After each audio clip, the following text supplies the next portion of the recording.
All right, we're just gonna head, we're gonna head towards Sharp Tor, although we're right in this mucky stuff here. Obviously this was a quarry of some sort at one time or another, maybe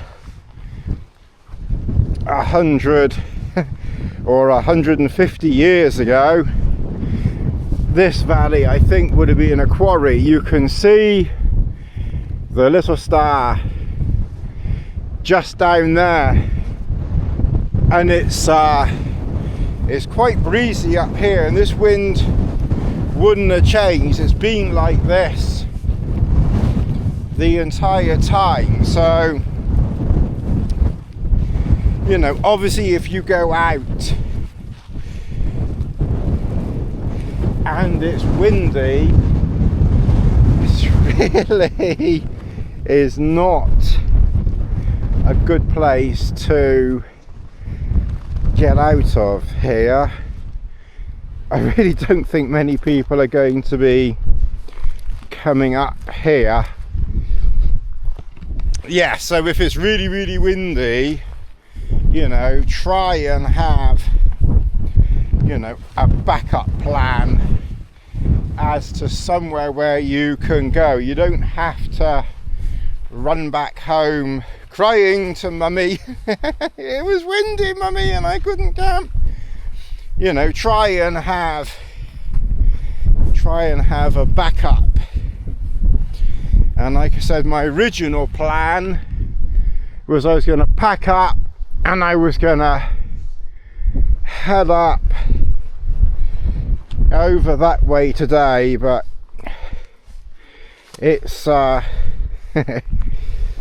it's really not nice, and the wind is going to pick up tonight.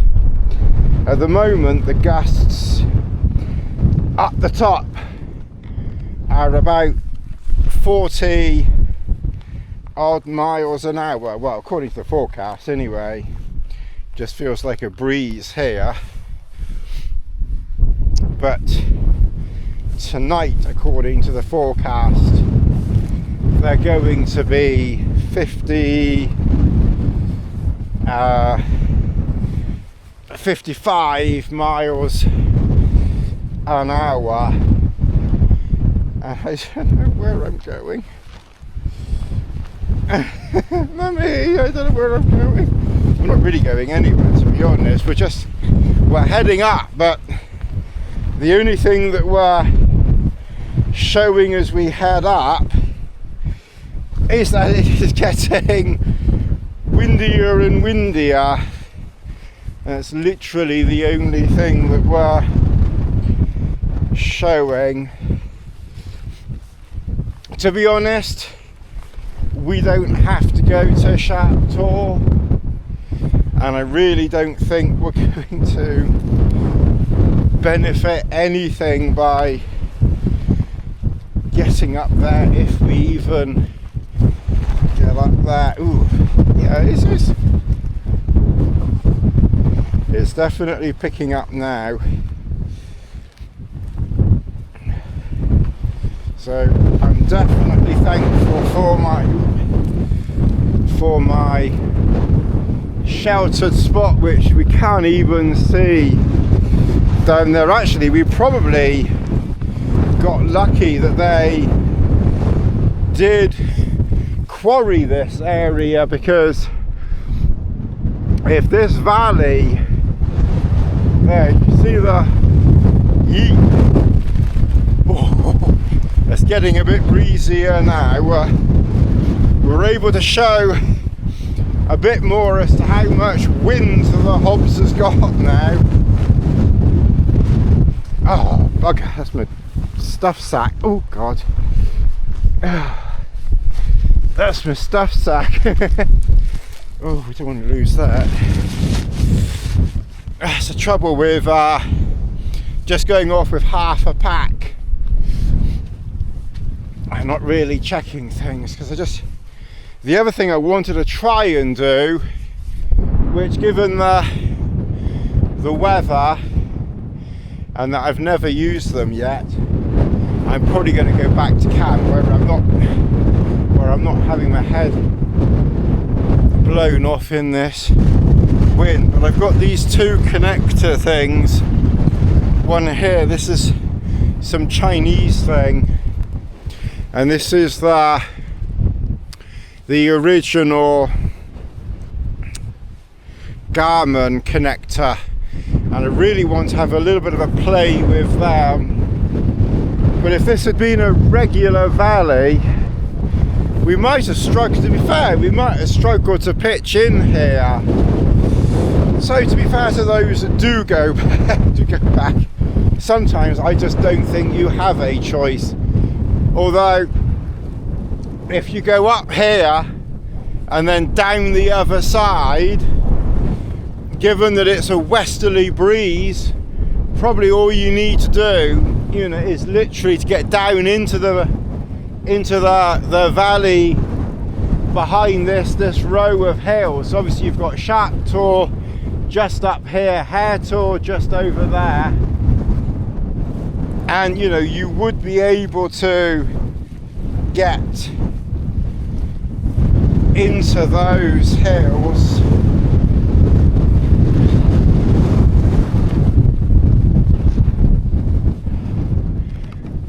We can see Sharptor just up there. Oh. I've worn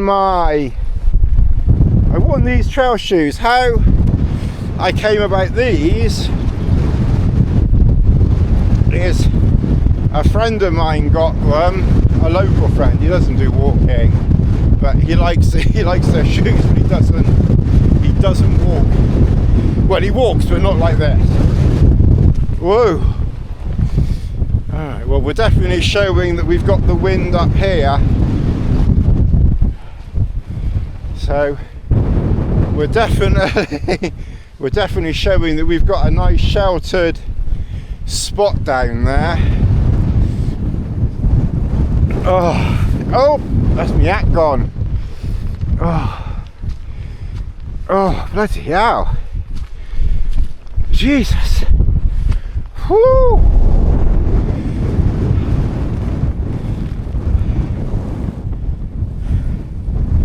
Oh, God. Oh.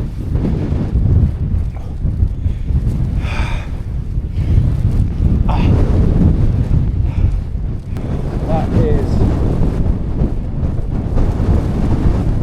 definitely on the breezy side. All right, I think we've shown enough wind, and I have no desire to be battered by this wind anymore. It's very windy. It's going to get windier. This was our little bit of dry time that we had. So yeah, so you know, obviously if you were out and you had the wish to get over the other side of this hill and then find somewhere, you know, down the other side, and that was my original plan, but I'm comfortable, I'm settled, I'm happy where I am. Sod this. I'm just going to settle back down there, and I need to get water. But yeah, these shoes, a friend of mine, he's got very wide feet, a bit like Chris Towns, and they brought this one out, Innovate, in a wide, but he's got bigger feet than mine, so I always go for a 9 UK 43, and normally he goes for a 10 44, too big for me, but he I think he found them a little bit too small when he got the 10 44. In fact, I believe these are 44 and a half or a 10 and a half. I'm not quite sure. So he got these, but they were too small, and he asked if they were any good to me. And I said, well, they're going to be too big, but I might be able to, I still might be able to use them, because in the winter on some walks, certainly what I have done in the past is I've worn waterproof socks and trail shoes. The very, very early walks that I did, when they were like 1 day walks, and I went all the way around the back here in the winter in the snow and ice. I wore trail shoes. I wore 2 liner socks. I wore a merino. So I wore a synthetic liner sock, a merino liner sock, so both quite thin, and then like a sealskin sock over the top. And I found that to be quite effective. You still get wet feet, because eventually the socks just fail, but you know, where possible, I would still prefer feet that move and are flexible than in boots. So I must admit, recently I've gone a bit more namby-pamby, a bit more poor mess now, and gone with the boots. But I must admit, I still do. I much prefer, you know, a lightweight, just see camp down there. I still do prefer, you know, a lightweight trail shoe.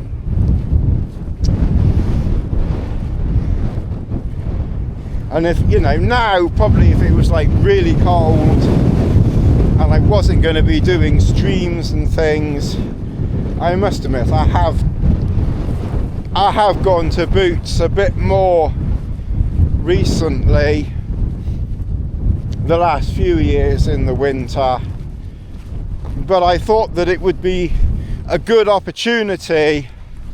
We're just coming out of that wind a little bit now, I just thought it would be a good opportunity to have, you know, a wider shoe, because these are wide, and a little bit longer for, you know, occasional winter use, where I could do that system of socks and a waterproof sock, you know, to come out. You know, even here, this is really quite breezy, and if I'd have been pitched, you know, even over, I mean, this area here is partly what I was thinking of, although here there's a little bit of shelter from this stuff here. I had sort of thought about looking around here. I just got really lucky over there. It's my usual spot is just down a little bit, but that would have been, you know, quite exposed too.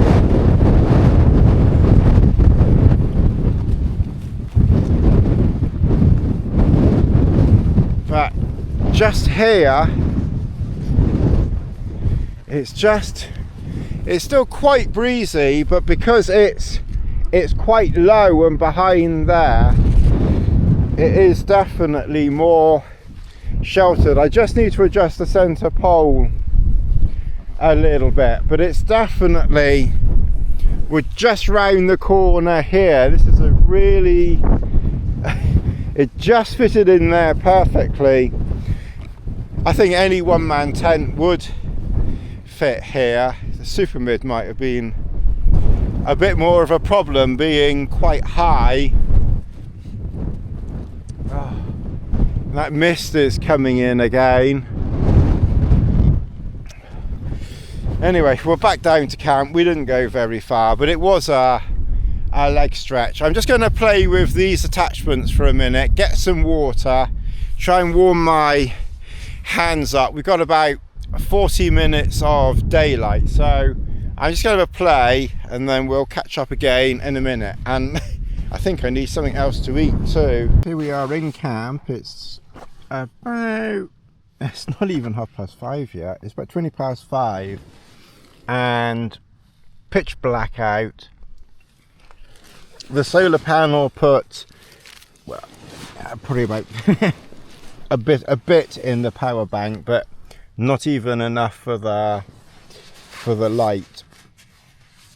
So we've got dinner done, haggis and vegetable, yeah, vegetable thing, neepy things, so haggis and neeps.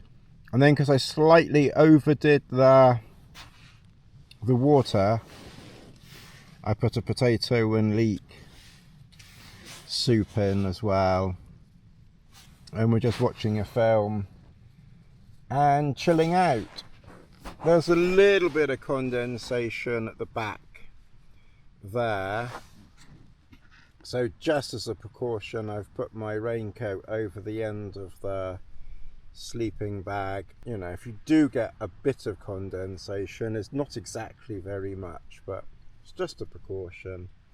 You know, just rather than worrying about things, just use what you've already got, assuming that your raincoat's dry, of course, and dry enough. All right, well, it's just gone 7, that's outside, and as I say, in this little sheltered spot here, we're just catching, you know, just the probably like the I don't know, the 5% of this weather.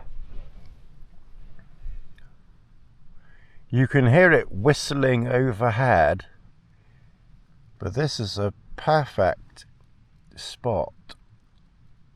It's really, really calm. I'll have another look at the forecast. No, that's the forecast for Oakhampton now, 19 up to 43, and 2 o'clock, 3 o'clock in the morning, gusting up to 50,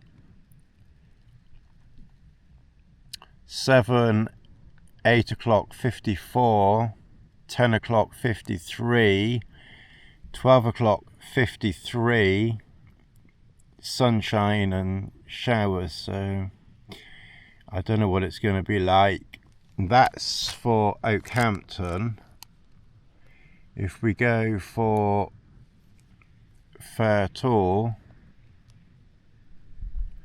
so we're gusting in the low to mid 40s now, and tomorrow lunchtime is about the same. I thought it might be in a little bit higher up, but about the same. 1 degree,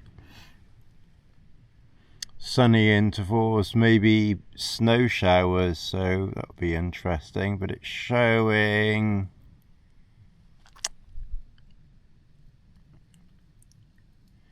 rain starting anytime soon there for Fairtor, 90% chance,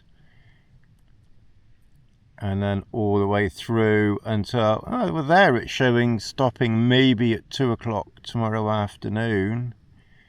So that's new, because when I looked earlier it was showing raining into the evening.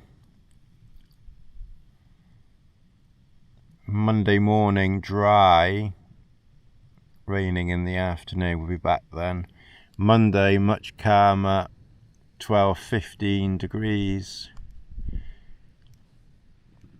So yeah, so at the moment we've got, you know, mid 40s gusts, and you'd not know it in this rather nice spot here. You'd not know it at all. It's very deceptive here, but if you can find, you know, if you do go out, try and, I must admit, I think this is just lucky with how this is here. I think even in a valley I'd be struggling. You need to be on the other side. You need to be on the, you know, let's say behind those hills to get away from it. And even then it wouldn't necessarily be this calm. So we've got tea on. That's going to be ready in a minute. I was about 5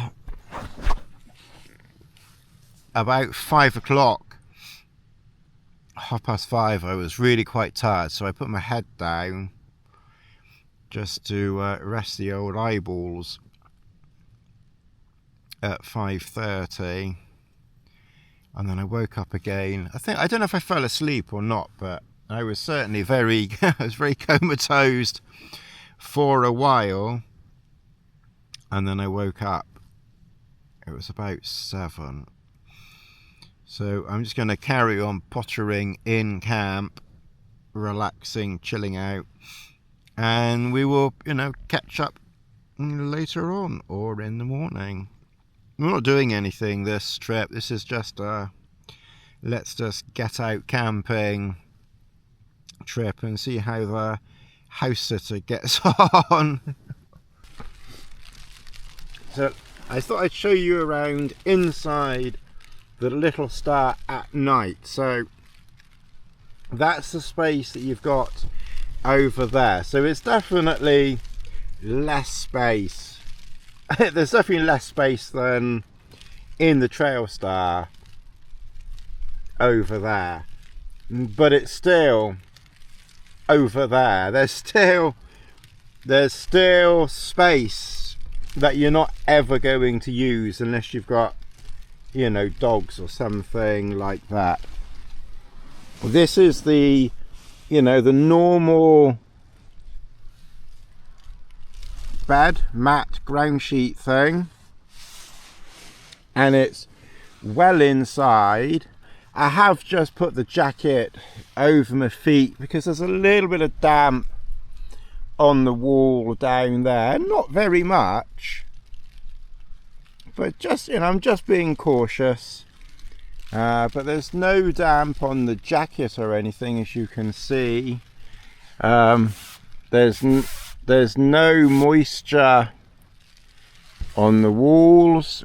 It's just that little bit down there. If anything, there's less moisture today than there was yesterday. We're well inside the door. That's the door over there. Obviously, because it's smaller, it's like a little midget. It's like a midget's it's like a midget's palace almost, you know. So we're still well inside over there. So it's hammering with rain, and,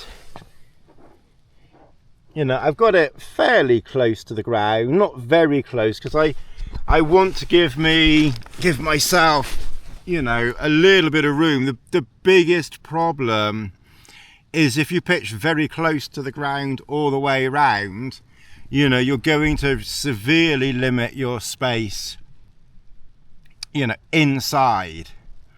You know, I think that's my main takeaway from, you know, from this, is that you want to be able to have your longer lines so that you can, you know, to a degree, get some extra room from the lines, as long as it's not, you know, miserable weather, in which case then you're having to pitch fairly close to the ground. This is about the amount of space that you have. I mean, it's, you know, it's enough. You know, I mean, I can sit up in the middle. I've deliberately brought my Thermarest Pro Light, which is a thinner air mat, but under that I've got a foam mat. Well, I've got two foam mats, a thin foam mat and a Thermarest XZ light. It's really just you know, a condensed Trailstar. I mean, there's plenty of room, you know, over there. You know, that's the edge of the mat here, and that's the edge of the shelter there. There's tons of room under here. You know, the only place where you're losing, realistically, the only place where you're losing out is headroom, and there's enough, just about, and shoulder room, but there's enough, you know, just about. You know, clearly if you like, you know, really, really spacious shelters, you can get the Trailstar. But this is a pretty decent, I have to say, this is pretty decent. I'm quite comfortable in here. I mean, you're not going to get a chair in here or something like that. Well, not in this low pitch. But yeah, I mean, this is pretty decent. I'll definitely be using this one a few times now and again. Like I said, I think if you're doing something that you really don't know the conditions, then I would still be taking the Trailstar because of its, you know, I think it's just, you know, marginally more versatile because of the extra space. But this is doing fine, you know. And if you're not a tall person and, you know, you're fairly confident that you can get sheltered spots, and like I said, I'm saying sheltered spots for the simple reason that if you have to pitch it low to the ground, which you certainly can do, then clearly you're going to lose, you know, a lot more space in here than potentially you would in the Trailstar. Yeah, that's the only real difference, to be honest. You know, other than that, you wouldn't really know that you were in a little Trailstar. It's just, you'd be thinking, oh, it seems a bit, it's almost similar to the Cuban Trailstar, because that kind of pitches, I think the Cuban DCF Trailstar pitches smaller than the Nylon or poly Trailstar, so it's a little bit reminiscent of the DCF Trailstar, just a hell of a lot easier to pitch. It's a really decent little shelter, this. I really do like this, I must admit. That is actually giving off more light, because it was still light earlier on. I don't think that was really taking any effect, and I just thought, you know, out of curiosity, what is that like now that it is completely dark? And that probably is now the same as it was last night. So I stand corrected. The amount of power that went into this in about 6 hours of mist is enough to light that. What time is it? So it's just gone 9, so unfortunately we might not find out how long it lasts, because I've literally only just thought to, you know, actually let's try it in the dark. It wasn't flashing, but it is now flashing, so it probably won't, you know, last very long, because we didn't get much power into it, but we definitely got, you know, we've got a little bit of power in there. I've got it plugged in already for the morning, and then you can't see it, but the thing is outside ready, so we'll get the first rays of mist light in the morning, so we'll see how much power we can get, you know, in it. I brought with me the MLD Yeah, even. Is it even? Yes, even. Anyway, the FKT waterproof bivvy, and it hasn't left. It hasn't left the bag. I haven't needed it. I thought originally that I might need it in here, but it hasn't left. It hasn't left the pack at all. Right. Well, well, it was worth trying. We're back on head torch light again. We'll see how long it lasts tomorrow from plugged in, but we've probably got maybe half an hour of light from that, from 6 hours of mist on the solar panel. So not a huge amount of usage, but it was still half an hour of enjoyable light. Like I say, we'll try it again. We'll try it again tomorrow. But I mean, no solar panel is going to do much. And this is the smallest one. This is a 10 watt. This is a 10 watt. This is a very small. Actually, I ought to show you that tomorrow. Anyway, yeah. So I'm going to get back to the film. I just wanted to report that the light that the solar panel had put into the power pack and gave us about half an hour of light.